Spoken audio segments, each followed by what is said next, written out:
let's make lunch today. So for today's ulam ay ginataang gulay.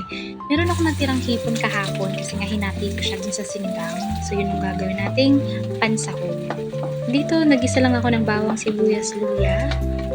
And then igigisa din natin kasama yung mga hipon para mawala yung lansa. Kapag medyo pula na siya, hahanguin na natin sila isa-isa para hindi ma-overcook. Kasi naglagay lang ako ng kamatis and then ginisa ko lang din to. Naglagay ako ng patis. Nilagay ko na din yung mga gulay. Yung pinagsama-sama ko na. So, meron tayong kalabasa, sitaw, talong, tsaka okra. At di mawawala yung Knorr shrimp. Knorr shrimp cubes. Naglagay lang din ako ng 1 cup of water, oyster sauce, tsaka gagamitan ko ng Coco Mama na fresh gata. Yan, so hintayin lang natin ito na kumulo. Yan, tatakpan natin yan.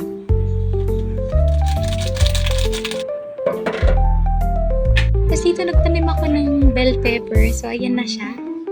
Sana mapatubo ko to.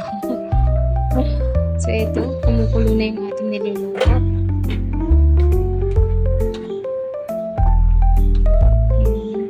Palang natin ulit.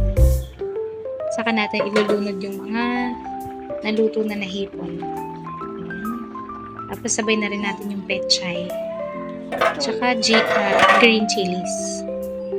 Ayan. Then hintayin lang natin kumulo. And then okay na yan. Ayan, luto na. Kain tayo. Thanks for watching.